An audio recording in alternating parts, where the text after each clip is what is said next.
Hi, my name is Sarah Matthews, and for my demonstration, I'm going to be focusing on the rehabilitation of patients with hypertension. And then I'm going to compare and contrast exercise versus medicine and using those approaches for helping symptom severity of hypertension. Okay, so medication versus exercise. So with hypertension, it's really high blood pressure. So the goal of the medication and the exercise is to lower that blood pressure. So a common medication that most patients with hypertension use are called ACE inhibitors. ACE inhibitors will relax the arteries and the vessel walls, which allow for that blood pressure to drop. So you get that back into a normal range rather than it being extremely high. With exercise, there's many different types. So we have aerobic, anaerobic, and resistance training. And through the studies that I found, I was able to compare and contrast and figure out which type of exercise would be the most beneficial to a patient with hypertension. And the study found that aerobic exercise is the most beneficial, as it decreases that blood pressure to the best and the fastest than any other type of exercise. So one of the studies I found, they used sedentary men that had hypertension. They either had hypertension 1 or they had hypertension 2. And they found that when they would participate in acute exercise for 45 minutes, that dropped their blood pressure back to a normal range, and that blood pressure lasted for 24 hours. So in 24 hours, with just doing acute exercise for 45 minutes, their blood pressure had already dropped to a good amount. I also found a study that was talking about the HIIT workouts. So HIIT workouts, it's high intensity interval training. So HIIT workouts, they create the most change in a short amount of time. So they will increase VO2 max, increasing your oxygen intake, and they'll decrease blood pressure. And they do that in the best time possible, the quickest time possible. So medication versus exercise, they are good to combine, but exercise should be a primary component of treating hypertension. So the topic for this week's discussion in class was exercise as medicine, and I really enjoyed learning about this because originally I just thought exercise as medicine, like exercise is like a medicine. I guess that's just how I interpreted it. But now that I know exactly how exercise as medicine works and how it's an initiative to get everyone on board that exercise should be a primary component of care, we learned in class that a hospital in South Carolina, they started doing the exercise medicine initiative. And once I learned that they were doing it, I was like, well, how did they go through with it? What's their approach to exercise as medicine?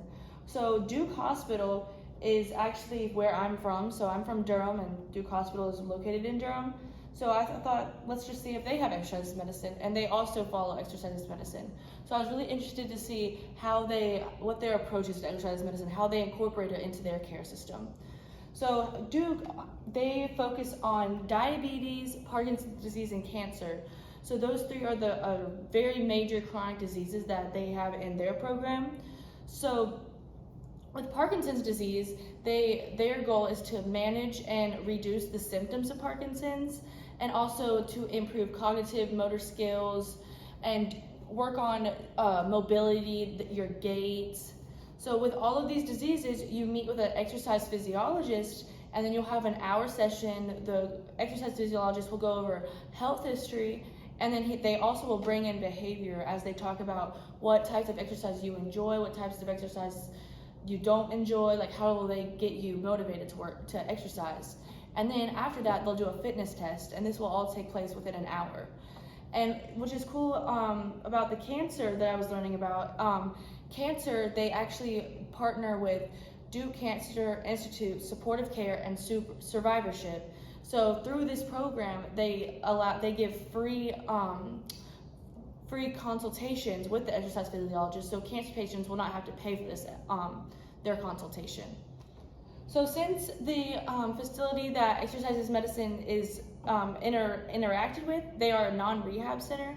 So if you have to have medical supervision to work out, so like if you have a pulmonary disease, any type of diseases where you need medical supervision, you have to have a clinical membership, and the clinical membership there will be an exercise physiologist in the clinical membership, and they will follow you around as you exercise. They'll check your vitals, just make sure everything's okay, and they'll follow your risk factors. And I think that learning that from reading about the Duke Hospital Exercise is Medicine, I was able to connect what I have learned through this, but also what I've connected through previous courses in exercise science, because we learned about all the risk factors you need, if you need medical supervision, how you know if you need medical supervision. So just seeing that medical supervision incorporated into a hospital, just seeing it like real life, it really just opened my eyes to a lot of new things. So through class discussions, I learned and was very surprised to hear that many physicians and healthcare professionals, they may think that exercise is important, but they don't think it's as important to include it in their care for their patients. So through this, I wanted to just research a little bit more and just figure out how many professionals really do incorporate exercise into their programs. And if they do incorporate it, how do they get their patients to exercise through the healthcare system? So I used a doctor from Duke University that implements exercise as medicine. And I found his name is Dr. Matthew Hayes at Duke University. And he talked about how you have to give the patient specific ways to exercise. You can't tell them to exercise. You need to just give them some motivation. So he listed off like you can go bicycling, kickboxing, just be physically active for a certain amount of time every day, and that will be good enough for him until he thinks his patient needs even more, and then he can go ahead and increase that intensity, increase that time, or even change the type of exercise that they were doing. So for my interaction, I went and I shadowed 3 different pediatric OTs in Kannapolis. And through my experience, I wanted to talk to the OTs about their experience on their patients, how they approach their patients, how they intervene with their patients, just how they interact with each other.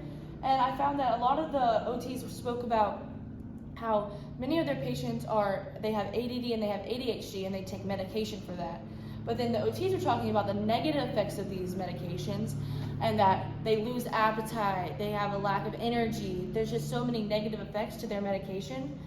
So they were talking about how their therapeutic interventions, which is play, really helps with the symptoms of many of these disorders like ADHD. So for example, I saw a kid who, they brought in a patient who could, she was having a hard time sharing. And with this, they built a tower. They were putting like little marbles down the tower, and every so often you would take a marble away from the child. Through this, you can really see how they are gonna react without needing to incorporate medications. And the OTs were also talking about how it can also be on the parents as well, because children, they really need to get their energy out. They have a lot of energy, built up energy, so when parents allow them to sit inside all day on their iPads, on watching TV with no physical activity, even just going outside to play, just running a little bit, that'll help them burn off some energy. But without burning off any energy, they just bring it right back inside, and then their parent thinks, oh my goodness, they need something, they need to be medicated. So parents sometimes will resort to medications, and the OTs were just explaining how that's not always the most beneficial way to help a child, because sometimes the side effects can really just take over all of their quality of life.